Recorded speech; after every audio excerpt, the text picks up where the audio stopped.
बिस्मिल्लाहिर्रहमानिर्रहीम। अस्सलाम वालेकुम students, welcome to the platform of allied college of health sciences Multan. Student, this is a lecture of your subject microbiology and आपको पता है कि हमने जो चैप्टर नंबर 1 था अपना वो कवर कर लिया था और हम चैप्टर नंबर 2 जो है वो स्टार्ट हमने किया हुआ था। बट अब थोड़ा मतलब इस लेक्चर में मैं चैप्टर नंबर 2 को डिस्कस नहीं करूँगी, बल्कि चैप्टर नंबर 1 जो हमारा था ना students, introduction and scope of microbiology, उसके जो एमसीक्यूज़ हमने नहीं स्टडी किए थे, तो मैं यहाँ पर डिस्कस कराऊंगी चैप्टर नंबर 1 के एमसीक्यूज़ आपको, ताकि ये होगा क्योंकि इससे ये होता है कि आप लोगों को आइडिया हो जाएगा कि अगर हम चैप्टर पढ़ें तो हमने इसको किस तरीके से पढ़ना है, कौन कौन से पॉइंट्स को इम्पोर्टेंस देनी है, क्योंकि वो ऑब्जेक्टिव में हमारे आ सकते हैं। तो चैप्टर नंबर 1 के एमसीक्यूज़ की तरफ बढ़ने से पहले मैं चाहूँगी कि मैं आपको चैप्टर नंबर 1 का थोड़ा सा रिव्यू दे दूँ कि चैप्टर नंबर 1 में हमने क्या क्या स्टडी किया था। तो स्टूडेंट्स, सबसे पहले हमने चैप्टर नंबर 1 में माइक्रोबायोलॉजी की डेफिनेशन देख ली थी और हमने कहा था कि माइक्रोबायोलॉजी जो है ये डिराइव हुआ है दो ग्रीक वर्ड्स हैं इसके। दो ग्रीक वर्ड से माइक्रो का मतलब क्या होता है, स्मॉल, और लॉजी का मतलब होता है स्टडी, बायो का मतलब होता है लाइफ। तो हम इसमें स्मॉल लाइफ के बारे में जो है वो स्टडी कर रहे होते हैं। माइक्रोबायोलॉजी में हम स्मॉल लाइफ के बारे में स्टडी कर रहे होते हैं। तो स्टूडेंट्स, नेक्स्ट हमने स्टडी किया था कि माइक्रो ऑर्गेनिजम्स क्या होते हैं। तो माइक्रो ऑर्गेनिजम्स हमने कहा था कि ये वो ऑर्गेनिजम्स होते हैं जो आम आँख से हमको नज़र नहीं आते, that are invisible to naked eye. और फिर थोड़ा सा हमने डिस्कस कर लिया था कि स्कोप ऑफ माइक्रोबायोलॉजी क्या है। उसमें हमने कहा था कि माइक्रोबायोलॉजी जो है वो एक डायनामिक, आप कह लो टर्म है, डायनामिक साइंस है, जिसके अंदर हम माइक्रो ऑर्गेनिजम्स को स्टडी करते हैं। और माइक्रो ऑर्गेनिजम्स में कौन कौन से ऑर्गेनिजम्स आ रहे थे, हमने पढ़ा था बैक्टीरिया, प्रोटोजोआ, एल्गी, फंजाई और वायरस, ये माइक्रो ऑर्गेनिजम्स में आ रहे थे। उसके बाद हमने कहा कि माइक्रो ऑर्गेनिजम्स को यूज़ करते हुए हम वैक्सीन बनाते हैं। वैक्सीन के बारे में भी हमने डिस्कस कर लिया था कि ये होता क्या है, और बॉडी में जाकर जो है ये एंटीबॉडीज़ बना देती है, ताकि जब नेक्स्ट वो जो डिज़ीज़ का अटैक हो या माइक्रो ऑर्गेनिज्म का अटैक हो, तो बॉडी में ऑलरेडी उसके अगेंस्ट एंटीबॉडीज़ मौजूद हों। उसके बाद स्टूडेंट्स, हमने थोड़ा सा डिस्कस कर लिया था कि microbiologist has discovered many drugs for the treatment of infectious disease, के हमने बहुत ज़्यादा ड्रग्स को माइक्रोबायोलॉजिस्ट ने डिस्कवर कर लिया है, और ताकि जो बहुत ज़्यादा इन्फेक्शियस डिजीज़ हैं उनका जो है वो इलाज किया जा सके। फिर हमने जेनेटिक इंजीनियरिंग के बारे में थोड़ा सा देख लिया था कि जेनेटिक इंजीनियरिंग में हम छोटा सा एक माइक्रोब यूज़ करते हुए किस तरीके से एक बड़े बड़े प्रोडक्ट्स जो है वो बना रहे थे, लाइक इंसुलिन। मैंने आपको बताया था कि जीन ऑफ इंटरेस्ट को हम इंसर्ट कर देते हैं, जो हमारा सपोज बैक्टीरिया है उसको उसके आप कह लो जेनेटिक मटेरियल में, उसके डीएनए में, और जैसे जैसे फिर बैक्टीरिया डिवाइड करता जाएगा वैसे वैसे जो है वो जो हमारी जीन ऑफ इंटरेस्ट है वो भी डिवाइड करती जाएगी। तो हमें जो है वो विद इन मिनट्स बहुत ज़्यादा अमाउंट में, हमारे जो है बहुत ज़्यादा क्वांटिटी में जो है वो हमारा प्रोडक्ट मिल जाएगा। जैसे इंसुलिन था, तो इंसुलिन स्टूडेंट्स पता है आपको कि डायबिटीज़ के पेशेंट्स के लिए बहुत ज़्यादा इंपॉर्टेंट है, तो वो भी जो है वो प्रोडक्ट है किसकी, हमारी बायोटेक्नोलॉजी की। उसके बाद हमने स्टडी किया था कि जो प्योरिफिकेशन ऑफ वाटर हो रही है वो भी, उसमें भी माइक्रोबायोलॉजिस्ट का रोल है। और फिर हमने थोड़ा सा स्टडी कर लिया था कि हमने इसी अपनी कह लें कि साइंस को यूज़ करते हुए वाइटामिन्स और हार्मोन्स बना लिए थे, और फिर माइक्रोब्स को अब हम यूज़ कर रहे हैं as bio pesticide, bio fertilizers and bio sensors. और उसके बाद हमने ब्रांचेज ऑफ माइक्रोबायोलॉजी को डिस्कस कर लिया था। तो ब्रांचेज ऑफ माइक्रोबायोलॉजी में हमारे पास माइक्रोबायोलॉजी ऑफ एयर थी, जिसमें हम उन माइक्रोब्स को स्टडी कर रहे थे जो एटमॉस्फेयर में पाए जा रहे थे, तो वो हमारे पास था माइक्रोबायोलॉजी ऑफ एयर। उसके बाद था हमारे पास बायोटेक्नोलॉजी। तो बायोटेक्नोलॉजी में स्टूडेंट्स हमने डिस्कस किया था कि use of living organism for the welfare of man kind, उसको हम कह रहे थे बायोटेक्नोलॉजी, जिसके हमने अभी डिस्कस किया है वो इंसुलिन जो हम बना रहे हैं, तो वो basically under the heading of biotechnology he discuss करते होते हैं। उसके बाद है हमारे पास मेडिकल माइक्रोबायोलॉजी को हमने स्टडी कर लिया था, और एक्वेटिक माइक्रोबायोलॉजी को हमने स्टडी कर लिया था। एक्वेटिक माइक्रोबायोलॉजी में हमने स्टूडेंट्स उन माइक्रो ऑर्गेनिजम्स को स्टडी किया था जो कहाँ पाए जा रहे थे, जो पानी में पाए जा रहे थे, हमने उन माइक्रो ऑर्गेनिजम्स को स्टडी किया था। उसके बाद हमारे पास एग्रीकल्चर माइक्रोबायोलॉजी है, जिसके अंदर हमने माइक्रोब्स को स्टडी किया था जो फर्टिलिटी को जो है ज़मीन की बढ़ा देते हैं, तो जैसे कि नाइट्रोजन फिक्सिंग बैक्टीरिया। फिर हमने इंडस्ट्रियल माइक्रोबायोलॉजी को स्टडी किया, फार्मास्यूटिकल माइक्रोबायोलॉजी को स्टडी किया और जियोकेमिकल माइक्रोबायोलॉजी को स्टडी किया था वन बाय वन। उसके बाद हमने थोड़ी सी हिस्ट्री देख ली थी। हिस्ट्री में हमने देखा था कि रॉजर बेकन ने क्या किरदार अदा किया था, फिर अथनेसियस का क्या रोल था, किर्चर, और फिर हमने देखा था कि रॉबर्ट हुक ने क्या रोल प्ले किया था, ल्यूवन हुक ने क्या रोल प्ले किया था, और एट द एंड हमने पास्टर का देख लिया था कि उसने पास्चराइजेशन की टेक्निक जो है वो उसको बताया था। पास्चराइजेशन की टेक्निक में उसने बताया था कि हम किस तरीके से जो फूड है उसको माइक्रोब से या माइक्रो ऑर्गेनिज्म से हम फ्री रख सकते हैं। ठीक है, तो ये था हमारा all about the chapter number 1 जो हमने पढ़ लिया हुआ था। अब जो है वो हम मूव करते हैं इसके एमसीक्यूज़ की तरफ के इसके एमसीक्यूज़ किस किस्म के आ सकते हैं इस चैप्टर में से। तो स्टूडेंट्स बिस्मिल्लाह करते हैं। पहला एमसीक्यूज़ जो है वो हमारे पास है, micro organisms are the organisms that. Micro organisms वो ऑर्गेनिजम्स होते हैं जो can be seen with naked eye, आम आँख से देखे जा सकते हैं। बी ऑप्शन है can't be seen with naked eye, यानी आम आँख से देखे नहीं जा सकते। ऑप्शन सी है हमारे पास can be seen with microscope, क्या हम उनको माइक्रोस्कोप से देख सकते हैं। और ऑप्शन डी है हमारे पास both option B and C are correct, कि ऑप्शन बी और सी दोनों ही ठीक हैं। अब हम थोड़ा सा फोकस कर लेते हैं कि क्या माइक्रो ऑर्गेनिजम्स ऑप्शन ए के मुताबिक can be seen with naked eye, no, micro organisms को हम बिल्कुल भी आम आँख से नहीं देख सकते। ऑप्शन बी में वो कह रहा है कि हम आम आँख से नहीं देख सकते, और ऑप्शन सी में वो कह रहा है हम माइक्रोस्कोप से देख सकते हैं। तो स्टूडेंट्स ऑप्शन बी और ऑप्शन सी दोनों ही जो है वो करेक्ट हैं कि हम माइक्रो ऑर्गेनिजम्स को ना तो आम आँख से देख सकते हैं मगर माइक्रोस्कोप से देख सकते हैं। तो option D both option B and C are correct will be your right answer. Next is branch of biology deals with the study of micro organisms is called. वो ब्रांच बायोलॉजी की जिसमें हम study कर रहे होते हैं micro organisms को। ठीक है, वो ब्रांच बायोलॉजी की जिसमें हम स्टडी कर रहे होते हैं माइक्रो ऑर्गेनिजम्स को, उसको हम कहते क्या हैं? क्या हम उसको जियोलॉजी कहते हैं? नहीं, जियोलॉजी तो मतलब स्टडी ऑफ अर्थ है, वो तो नहीं कहला रही। बी इन्वायरमेंटल बायोलॉजी कहते हैं, नहीं ये भी करेक्ट ऑप्शन नहीं है। सी है माइक्रोबायोलॉजी, तो हाँ माइक्रोबायोलॉजी में हम स्टडी कर रहे होते हैं माइक्रो ऑर्गेनिजम्स को। और ऑप्शन डी है हमारे पास बॉटनी, तो बॉटनी में तो हम स्टडी कर रहे होते हैं प्लांट्स को, तो ये भी हमारा ऑप्शन ठीक नहीं है। तो option C will be the best option, that microbiology is the branch of biology deals with the study of micro organisms. So next MCQ है स्टूडेंट्स हमारे पास, study of microbes found in atmosphere. तो हम उन microbes को जो atmosphere में पाए जा रहे हैं, हवा में पाए जा रहे हैं, उनको कहाँ स्टडी कर रहे होते हैं या उसकी स्टडी क्या कहला रही होती है? ऑप्शन ए है microbiology of air, option B है हमारे पास microbiology of soil, option C है हमारे पास माइक्रोबायोलॉजी ऑफ लैंड, और ऑप्शन डी है माइक्रोबायोलॉजी ऑफ इंटेस्टिनल फ्लोरा। तो स्टूडेंट्स इंटेस्टिनल फ्लोरा मतलब वो माइक्रो ऑर्गेनिज्म जो हमारे इंटेस्टाइन में मौजूद हैं, हमारी बॉडी में मौजूद है। फिजिकल क्लासेस में मैंने आपको बताया था कि कुछ माइक्रो ऑर्गेनिजम्स लाइक बैक्टीरिया हमारी बॉडी में भी मौजूद हैं, जो कि हमारी जो है ना आप कह लो कि डाइजेशन में और भी मतलब 2-3 प्रोसीजर्स हैं जिनमें वो अपना रोल प्ले कर रहे हैं। तो पहला तो वो तो बिल्कुल भी नहीं हो सकता ना, क्योंकि एटमॉस्फेयर कहाँ और इंटेस्टाइन कहाँ, तो ये तो ऑप्शन ठीक नहीं है। ऑप्शन सी जो है वो लैंड है, तो नहीं जी, हम तो बात करें एटमॉस्फेयर की। ऑप्शन बी सॉइल है, तो ये लैंड और सॉइल करीब करीब एक ही बात हो गई। तो ऑप्शन ए जो है वो परफेक्ट ऑप्शन है हमारे पास माइक्रोबायोलॉजी ऑफ एयर, कि हम माइक्रोबायोलॉजी ऑफ एयर में ही स्टडी कर रहे होते हैं उन माइक्रोब्स को जो हमारे आप कह लो एटमॉस्फेयर में पाए जाते हैं। Option A will be your right answer. Next is use of living organism for the welfare of Mankind is called. जब हम किसी लिविंग ऑर्गेनिज्म को यूज़ कर रहे होते हैं इंसानों की फलाह बहबूद के लिए, तो उसको हम क्या कहते हैं? उसका ऑप्शन ए है एक्वेटिक माइक्रोबायोलॉजी। क्या हम उसको एक्वेटिक माइक्रोबायोलॉजी कहते हैं? नहीं, एक्वेटिक माइक्रोबायोलॉजी से मुराद तो उन माइक्रोब्स को स्टडी करना है जो कि वाटर में पाए जाएं, तो ये तो ऑप्शन ठीक नहीं है। क्वेश्चन तो हमसे कुछ और पूछा जा रहा है। बी है पैरासाइटोलॉजी, इसमें तो हम स्टडी करते हैं पैरासाइट्स को, इसमें हम use of living organism for the welfare of Mankind तो बिल्कुल स्टडी नहीं करते।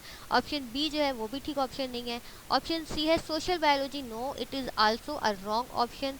ऑप्शन डी है स्टूडेंट्स बायोटेक्नोलॉजी। तो यस, बायोटेक्नोलॉजी इज द आप कह लो कि deals with the study of living organism for the welfare of mankind, के हम जब लिविंग ऑर्गेनिज्म को इंसानों के फलाह बहबूद के लिए यूज़ करते हैं तो ये टेक्निक, ये हमारी स्टडी, इसको हम क्या कहते हैं? बायोटेक्नोलॉजी, यानी टेक्नोलॉजी में लाइफ का इस्तेमाल, biotechnology. Option D will be your right answer.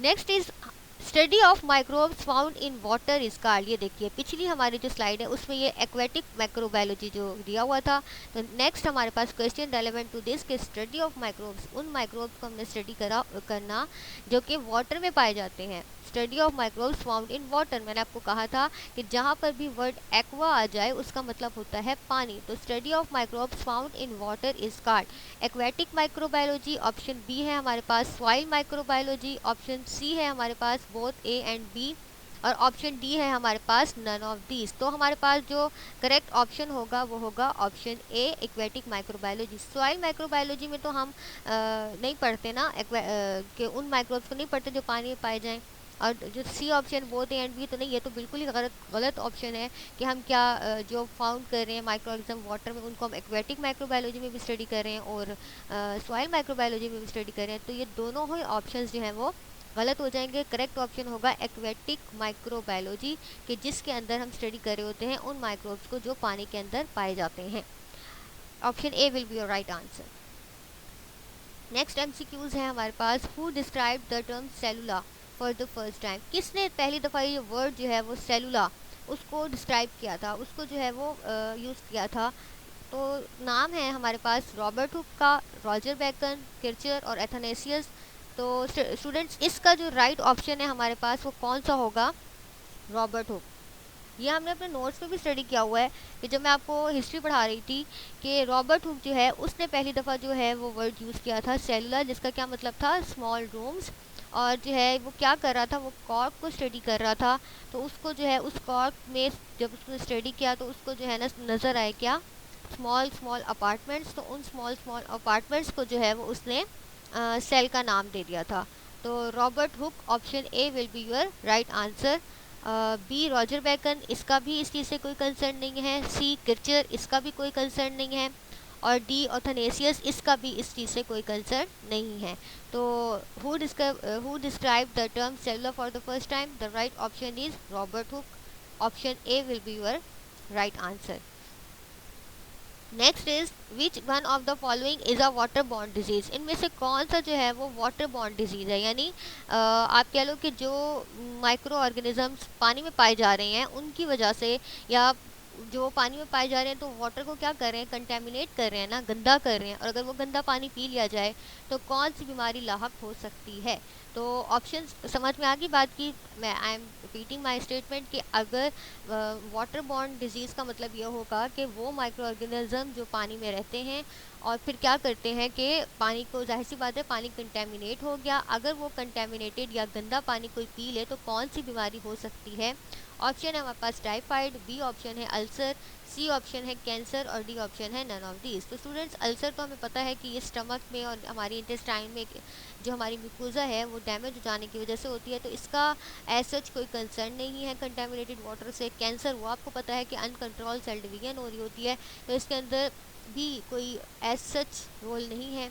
आप कह लो कि कंटेमिनेटेड वाटर का क्या आप कहो कि इसकी वजह से हो रही है, तो परफेक्ट ऑप्शन है option A typhoid. Typhoid is a water borne disease, कि अगर गंदा पानी पी लिया जाए तो पेशेंट को या जो पर्सन है उसको टाइफाइड हो सकता है। Option A will be your right answer. Next is dash observe bacteria for the first time. किसने बैक्टीरिया को पहली दफ़ा ऑब्जर्व किया था?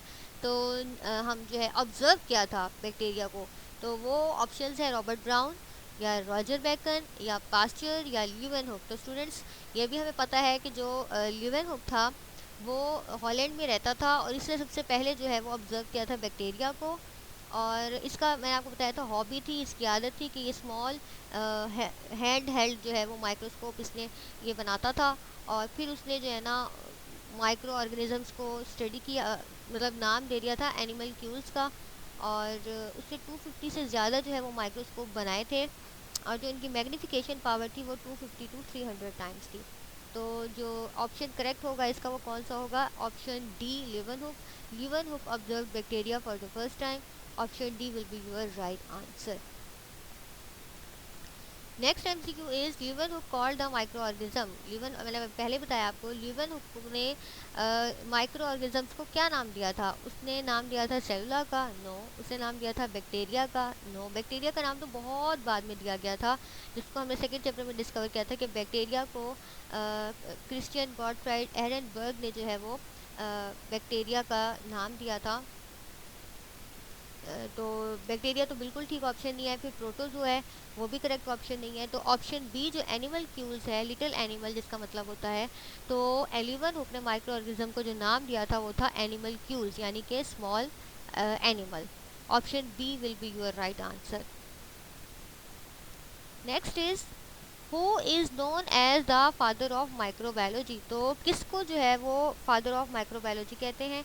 तो स्टूडेंट्स वो आप कह लो पर्सन जिसने किसी भी ब्रांच में या किसी भी आप कह लो प्रिंसिपल में बहुत ज़्यादा वर्क किया हो, बहुत ज़्यादा रिकॉग्नाइजेबल वर्क किया हो, और यू कैन से कि जिसने बेस बनाई हो उस सब्जेक्ट की, उसको हम कहते हैं उस सब्जेक्ट का हम कह देते हैं कि इसको फादर माना जाता है। ठीक है, तो जो माइक्रोबायोलॉजी है, चूँकि माइक्रो ऑर्गेनिजम्स को ऑब्जर्व ही इसने किया था लीवनहुक ने, तो जब माइक्रो ऑर्गेनिजम्स को ऑब्जर्व किए गए तभी तो उनके बारे में पूरी स्टडी की गई, उनका यूज़ देखा गया, उनके नुकसानात देखे गए, एक टर्म पूरी माइक्रोबायोलॉजी डेवलप हुई। तो इसमें जो बेसिक रोल है या आप कह लो फंडामेंटल रोल है वो किसका है? लीवनहुक का। ठीक है, तो इसी को जो है वो फादर ऑफ माइक्रोबायोलॉजी भी कहा जाता है। तो लीवनहुक जो है also known as the father of microbiology. Option D, क्योंकि ऑप्शन ए है Robert Brown, no. B Watson, no. C Kircher, no. D Leeuwenhoek. तो Leeuwenhoek will be your right answer. Next है हमारे पास, in which branch of microbiology we study the microbes that increase the fertility of soil. कि हम कौन सी branch के अंदर उन माइक्रोब्स को स्टडी करते हैं जो ज़मीन की जरखेज़ी बढ़ा देती है। तो मैंने आपको पहले भी बताया था कि कुछ बैक्टीरिया ऐसे होते हैं जो ज़मीन की जरखेज़ी को, उसकी आप कह लो कि उसके अंदर न्यूट्रिएंट्स का कंटेंट जो है वो बहुत ज़्यादा बढ़ा देते हैं, तो ज़मीन बहुत ज़्यादा जरखेज़ हो जाती है। तो उसमें हम कौन सी ब्रांच में इसको डिस्कस करते हैं? ऑप्शन है हमारे पास बायोटेक्नोलॉजी, नहीं। बायोटेक्नोलॉजी तो क्या था? Biotechnology was the is the use of living organism for the welfare of Mankind. तो ऑप्शन ए बिल्कुल भी ठीक नहीं है। उसके बाद है इंडस्ट्रियल माइक्रोबायोलॉजी। तो इंडस्ट्रियल माइक्रोबायोलॉजी में तो हम उन माइक्रोब्स को स्टडी करते हैं जो यूज़ होते हैं मेडिसिन बनाने के लिए या फिर अदर इंडस्ट्रियल प्रोडक्ट जैसे एंटीबायोटिक वैक्सीन बनाने के लिए। तो इंडस्ट्रियल माइक्रोबायोलॉजी भी हमारा ठीक ऑप्शन नहीं है। फिर फार्मास्यूटिकल माइक्रोबायोलॉजी है, ये भी हमारा ठीक ऑप्शन नहीं है। तो ऑप्शन डी एग्रीकल्चर माइक्रोबायोलॉजी, ये ऑप्शन ठीक है कि इस ब्रांच के अंदर हम स्टडी करते हैं माइक्रोब्स को that increase the fertility of soil के, जो ज़मीन की जरखेज़ी बढ़ा देते हैं। ऑप्शन जैसे इसका है नाइट्रोजन फिक्सिंग बैक्टीरिया। हमें नाइट्रोजन साइकिल पढ़ा हुआ होगा, तो उसमें जो है वो होता है कि जो बैक्टीरिया होते हैं ना वो ज़मीन में जरखेज़ी जो है वो उसको बढ़ा देते हैं। तो इस सब को हम स्टडी कहाँ पर करते हैं? एग्रीकल्चर माइक्रोबायोलॉजी के अंदर। तो ऑप्शन ए भी ठीक नहीं है, ऑप्शन बी भी ठीक नहीं है, ऑप्शन सी भी ठीक नहीं है। The correct option is agriculture microbiology. So option D will be your right answer. Next is insulin is the product of. जी स्टूडेंट्स, इंसुलिन जो है वो कहाँ, किस चीज़ को, मतलब आप कह लो कि कौन सी ब्रांच है, कौन सा डिसिप्लिन है जिसको स्टडी करके हम जो है वो इंसुलिन बना रहे होते हैं? तो ऑप्शन ए है हमारे पास biogeography. No, it is not the right answer. क्योंकि बायोजियोग्राफी में तो हम डिस्ट्रीब्यूशन पढ़ रहे होते हैं ना एनिमल्स की, लिविंग ऑर्गेनिजम्स की, कि वो कहाँ कहाँ पर डिस्ट्रीब्यूट हुए हुए, कौन कौन से एरियाज़ में। तो इंसुलिन का इससे कोई कंसर्न नहीं है। उसके बाद केमिस्ट्री है, तो केमिस्ट्री में भी कहीं भी हमने इंसुलिन की प्रोडक्शन नहीं पढ़ी। हिस्टोलॉजी में हम क्या कहते हैं? Study of tissues with the help of microscope. तो इसका भी इंसुलिन से कोई ताल्लुक नहीं बनता। तो जो ऑप्शन है हमारे पास बिल्कुल परफेक्ट ऑप्शन है वो ऑप्शन डी है, बायोटेक्नोलॉजी। इसमें जो है वो हम इंसुलिन की प्रोडक्शन को देख रहे होते हैं और दूसरे बहुत सारे प्रोडक्ट्स जो हैं वो स्टडी कर रहे होते हैं। तो option D biotechnology is your right answer. Next is micro organisms are. तो स्टूडेंट्स हमने पढ़ा था कि माइक्रो ऑर्गेनिजम्स क्या यूनिसेल, अब आपके ऑप्शन देखे क्या है कि वो यूनिसेलुलर होते हैं, मल्टी सेलुलर होते हैं, बोथ ए एंड बी या नन ऑफ दीज। तो स्टूडेंट्स माइक्रो का मतलब तो स्मॉल था, ऑर्गेनिजम्स ऑर्गेनिजम्स। तो ये जो माइक्रो ऑर्गेनिज्म से क्या मतलब, ये यूनिसेलुलर होते हैं या मल्टी सेलुलर होते हैं। यूनि का मतलब मैंने आपको बताया था एक, यानी क्या माइक्रो ऑर्गेनिज्म एक सेल पर मुश्तमिल होते हैं, या फिर मल्टी सेलुलर या बहुत ज़्यादा सेल्स पर मुश्तमिल होते हैं। तो स्टूडेंट्स माइक्रो ऑर्गेनिज्म जो है वो यूनिसेलुलर भी हो सकते हैं और वो मल्टी सेलुलर भी हो सकते हैं। कोई कैद नहीं है कि यूनिसेलुलर हैं ही हो सिर्फ या मल्टी सेलुलर हो। तो जो ऑप्शन सी है हमारे पास बोथ ए एंड बी, ये आपका राइट ऑप्शन होगा, क्योंकि ऑप्शन डी जो है वो है नन ऑफ दीज। तो ये तो बिल्कुल भी ठीक ऑप्शन आपका नहीं है, क्योंकि ऐसे नहीं हो सकता कि ना वो यूनिसेलुलर हो ना वो मल्टी सेलुलर हो। तो option C both A and B will be your right answer. Micro organisms are both unicellular as well as multi cellular. तो और थोड़ा सा मैंने आपको यहाँ पर हम डिस्कस कर लेते हैं कि हमने प्रोकैरियोट्स और यूकैरियोट्स के बारे में भी स्टडी किया था। तो जैसे प्रोकैरियोट्स जो वो ऑर्गेनिजम्स थे जिनके पास मेम्ब्रेन बाउंडेड ऑर्गेनेलीज नहीं थे, और यूकैरियोट्स वो ऑर्गेनिजम्स थे जिनके पास मेम्ब्रेन बाउंडेड ऑर्गेनेलीज थे। तो मैंने आपको यहाँ पर वो भी ये भी बताया था कि जो माइक्रो ऑर्गेनिजम्स हैं वो यूकैरियोट भी हो सकते हैं और वो प्रोकैरियोट भी हो सकते हैं। ठीक है, प्रोकैरियोट में मैंने आपको बताया था कि जैसे बैक्टीरिया आ जाते हैं, ठीक है ना, यूकैरियोट्स में हमारे पास बैक्टीरिया आ जाते हैं, और प्रोकैरियोट्स में बैक्टीरिया आ जाते हैं, और यूकैरियोट्स में हमारे पास जैसे फंजाई और एल्गी आ जाती है। तो जिस तरह से माइक्रो ऑर्गेनिजम्स यूकैरियोट भी हो सकते हैं, प्रोकैरियोट भी हो सकते हैं, इसी तरीके से माइक्रो ऑर्गेनिजम्स यूनिसेलुलर भी हो सकते हैं, और माइक्रो ऑर्गेनिजम्स जो है वो मल्टी सेलुलर भी हो सकते हैं। तो option C both A and B will be your right answer. Next is example of unicellular bacteria is, या sorry unicellular micro organism is. जो यूनिसेलुलर माइक्रो ऑर्गेनिज्म है उसकी एग्जाम्पल कौन सी होगी। ऑप्शन ए है हमारे पास बैक्टीरिया, ऑप्शन बी है हमारे पास फंजाई, ऑप्शन सी है हमारे पास एल्गी, और ऑप्शन डी है हमारे पास ऑल आर करेक्ट ऑप्शंस। तो ऑल आर करेक्ट ऑप्शंस तो नहीं हो सकते, क्योंकि हमने अभी पढ़ा है कि बैक्टीरिया जो होते हैं ना वो यूनिसेलुलर होते हैं। जो फंजाई और एल्गी हैं वो यूनिसेलुलर नहीं होते स्टूडेंट्स, ये मल्टी सेलुलर होते हैं। तो और डी ऑप्शन वो कह रहा है कि तमाम के तमाम ऑप्शन ठीक है, बच्चे अक्सर ऑल और करेक्ट ऑप्शन लगा देते हैं। तो ऑल और करेक्ट ऑप्शन नहीं है स्टूडेंट्स, सिर्फ बैक्टीरिया जो है वो यूनिसेलुलर है, बाकी फंजाई और एल्गी जो है ये दोनों जो है वो मल्टी सेलुलर होते हैं, यूनिसेलुलर नहीं होते। Option A will be your right answer, bacteria. और यहाँ पर आर्किया भी अगर आ सकते हैं। आर्किया मैंने आपको बताया था कि एंशियंट टाइम में जो सबसे पहले बैक्टीरिया डिस्कवर हुआ था, जिसका पता चला था, उसका था नाम, अब उसको हम आर्कियो बैक्टीरिया कह देते हैं। तो अगर यहाँ आर्किया आ जाता तो वो भी ठीक ऑप्शन था। Next is example of multi cellular micro organism. तो ये बिल्कुल इसी से कंसर्न कर रहा है, बैक्टीरिया जैसे ये तो यूनिसेलुलर था। नेक्स्ट है आपके पास example of multi cellular micro organism कि मल्टी सेलुलर माइक्रो ऑर्गेनिज्म में फंजाई है, एल्गी है, बोथ ए एंड बी, या बैक्टीरिया। तो बैक्टीरिया अभी हम डिस्कस करके आए हैं कि बैक्टीरिया या आर्किया जो है वो हमारे यूनिसेलुलर माइक्रो ऑर्गेनिजम्स होते हैं, जबकि फंजाई या एल्गी जो है वो हमारे पास जो है वो मल्टी सेलुलर माइक्रो ऑर्गेनिज्म होते हैं। अच्छा, क्वेश्चन एक स्टूडेंट ने क्लास में भी किया था कि वायरस जो है वो क्या होगा। तो स्टूडेंट्स मैंने क्लास में भी आप लोगों को बताया था कि वायरस जो है उसकी सेलुलर ऑर्गेनाइजेशन होती ही नहीं है। वायरस की सेलुलर ऑर्गेनाइजेशन होती ही नहीं है, वो डिवाइड ही तब करता है, या यू कैन से कि वो अपनी मेटाबॉलिज्म ही तब स्टार्ट करता है अपना जब वो लिविंग ऑर्गेनिज्म के अंदर आए। नॉन लिविंग में अगर हो या लिविंग ऑर्गेनिज्म से बाहर हो तो वो अपना कोई एक्शन ही परफॉर्म नहीं करता, उसके अंदर कोई सेलुलर ऑर्गेनाइजेशन ही नहीं होती। वायरस का हमने बताया था एक प्रोटीन कोट होता है जिसके अंदर उसका न्यूक्लिक एसिड होता है, और उसकी फिर हमने बताई थी टेल्स होती हैं। तो वहाँ पर जो है ना उसका तो कोई एज सच सेलुलर स्ट्रक्चर होता ही नहीं है। तो इसीलिए हमने जब 10th 9th क्लास में हमने 5 किंगडम क्लासिफिकेशन सिस्टम पढ़ा था, जिसमें हमने डिफरेंट किंगडम पढ़े थे। किंगडम मोनिरा था, किंगडम प्रोटिस्टा था, और किंगडम फंजाई था, किंगडम एनिमेलिया था, किंगडम प्लांटी था। तो उनमें हमने वायरस का जिक्र क्यों नहीं किया था, इसीलिए नहीं किया था क्योंकि वो सेलुलर ऑर्गेनाइजेशन की बेस पर उसने वो है जो है किंगडम बनाए थे। तो जो वायरस है उसका कोई सेलुलर स्ट्रक्चर होता ही नहीं है। तो तो उसको हम ना तो यूनिसेलुलर में काउंट करेंगे ना मल्टी सेलुलर में काउंट करेंगे। तो ये थोड़ी सी बात इन्फॉर्मेशन थी जो आपको देनी थी। बैक टू द टॉपिक के example of multi cellular micro organism is fungi, algae, both A and B, bacteria. तो option C both A and B will be your right answer. Next is microbes are being developed to use as. हमने microbes को develop हुए हुए हैं, वो उनको हम कैसे यूज़ करते हैं, मतलब उनको हम किस तौर पे यूज़ कर सकते हैं। क्या वो बायो फर्टिलाइज़र्स हैं? नहीं, सॉरी, क्या वो बायो फर्टिलाइज़र्स हैं? क्या वो बायो पेस्टिसाइड्स हैं? क्या वो बायो सेंसर्स हैं? ऑप्शन डी है ऑल ऑफ दीज।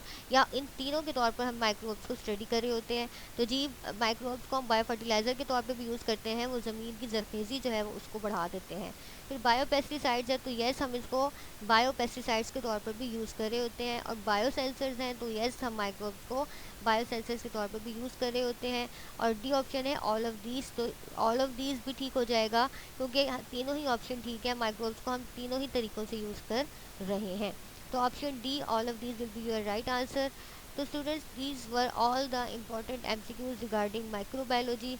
इसमें आपके पास कुछ क्वेश्चंस भी बन सकते हैं आपके पास कि define biotechnology, define food microbiology, define agriculture microbiology, या फिर वो थोड़ा सा आपसे हिस्ट्री भी पूछ सकते हैं कि right a brief note on the history of microbiology.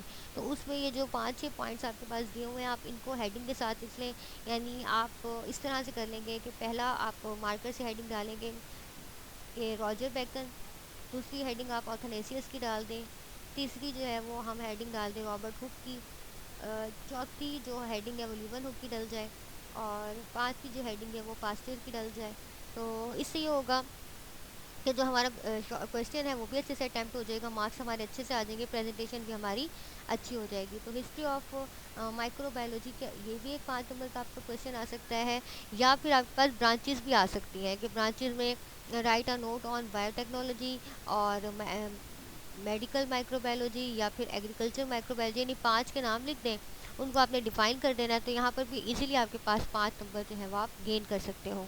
उसके अलावा आपके क्वेश्चंस बन जाते हैं क्लासीफाई बैक्टीरिया। हमने बैक्टीरिया को क्लासीफाई करना था, जिसमें हमने कहा था कि बैक्टीरिया 2 तरह के होते हैं, यू बैक्टीरिया होते हैं और आर्कियो बैक्टीरिया होते हैं। तो ये भी आपसे एक क्वेश्चन जो है वो पूछा जा सकता है कि 2 टाइप्स ऑफ बैक्टीरिया बता दें। उसके बाद जो है वो हमारे पास फर्दर जो क्वेश्चन पूछा जा सकता है वो पूछा जा सकता है what is the scope of microbiology. तो स्कोप ऑफ माइक्रोबायोलॉजी में आपको जो है वो 5 क्लास में भी याद कराई थी, तो आप 7 या 8 भी लिख दो तो आपके जो है वो इंशाल्लाह अच्छे मार्क्स आ जाएंगे। लेकिन जो 7 और 8 लिखो तो वो बिल्कुल ठीक लिखनी है, उसमें आपने मटेरियल जो है ना वो आपने अच्छा लेना है। ये नहीं है कि आप कोई भी रैंडम सा आधी लाइन एक पॉइंट की और आधी लाइन दूसरे लाइन की पॉइंट की उठाओ और उसको लिख दो। नहीं, आपने उसको बहुत अच्छे से जो है वो 5 या 7 to 8 आपने जो है ना पॉइंट्स लिखने हैं स्कोप ऑफ माइक्रोबायोलॉजी में। दूसरा आपके पास जो क्वेश्चन आ सकता है वो माइक्रोबायोलॉजी के हवाले से ये भी आ सकता है कि define microbiology, what are micro organisms, what are the type of micro organisms. और दूसरा वो पूछ सकते हैं कि what are the unicellular and multi cellular micro organisms. तो ये हमने बता देना है, कुछ इंपॉर्टेंट क्वेश्चंस थे। तो होपफुली चैप्टर नंबर 1 हर तरह से कवर हो चुका है। इसके शॉर्ट आंसर क्वेश्चंस भी डिस्कवर, क्योंकि छोटा सा टॉपिक है, छोटा सा चैप्टर है, जस्ट 1-2 पेज का। तो इसमें हमने तमाम एस्पेक्ट्स को कवर कर लिया, इसके एमसीक्यूज को भी डिस्कस कर लिया, इसके शॉर्ट आंसर क्वेश्चंस को भी डिस्कस कर लिया, और क्लास में भी हमने इसको पूरा अच्छे से डिस्कस कर लिया था। अगर फिर भी इस चैप्टर में किसी वर्ड में कोई इशू है, कोई प्रॉब्लम है, तो आप लोग ज़रूर पूछें, क्योंकि अगर ये बेसिक है, बेसिक्स अगर आप, मैंने आपको पहले भी इस चीज़ पर जोर दे रही थी कि जब बेसिक्स नहीं पता होंगे तो हम आगे जो है वो मूव नहीं कर सकते। और साथ साथ ये जो आपके एमसीक्यूज़ यहाँ पर लिखे गए हैं, इनको काइंडली अपने नोट्स की फॉर्म में अपने पास जो है वो ज़रूर लिख लें। आपके पास एक हैंडमेड जो है नोट्स आपके अवेलेबल हो जाएंगे, तो जब टेस्ट होंगे उनको आप इजीली याद कर लोगे। तो और शॉर्ट आंसर क्वेश्चन जो बताए हैं वो भी साथ के साथ लिख लें, और इंशाल्लाह हम इनको फर्दर क्लास में भी डिस्कस करेंगे। होपफुली यहाँ तक चैप्टर नंबर 1 में आपको कोई भी क्वेश्चन, अगर कोई क्वेश्चन है सपोज, तो वो ज़रूर पूछ लीजिएगा, अपनी कंफ्यूजन दूर कर लीजिएगा। तो आज का चैप्टर टॉपिक जो है वो हम थोड़ा सा समराइज़ करते हैं लेक्चर, उसमें हमने थोड़ा सा रिव्यू देखा था चैप्टर नंबर 1 का कि उसमें हमने पढ़ा क्या क्या था, और फिर हमने थोड़ा से एमसीक्यूज इसके स्टडी कर लिए थे। उसमें हमने ब्रांचेस को भी डिस्कस किया है, उसमें हमने डेफिनेशंस को भी स्टडी किया है, उसमें मैंने टाइप्स ऑफ माइक्रो ऑर्गेनिजम्स को भी डिस्कस कर लिया है, उसमें मैंने थोड़ा सा उसका हिस्ट्री से भी एमसीक्यूज आपके बना लिए हैं। कुछ टर्मिनोलॉजीज जो यूज़ हुई थी उनको भी देखते हुए आपके एमसीक्यूज जो है वो बना लिए गए हैं। तो आपका हर जो पार्ट है टॉपिक का, चैप्टर का, वो कवर हो चुका है अब तक इंशाल्लाह आपके सारे कॉन्सेप्ट्स क्लियर हो गए होंगे। फिर भी अगेन आई एम सेइंग कोई क्वेश्चन हो तो ज़रूर पूछ लीजिएगा। इंशाल्लाह नेक्स्ट लेक्चर में हम वही चैप्टर नंबर 2 कंटिन्यू करेंगे। Thanks for your concentration students. अल्लाह हाफिज़।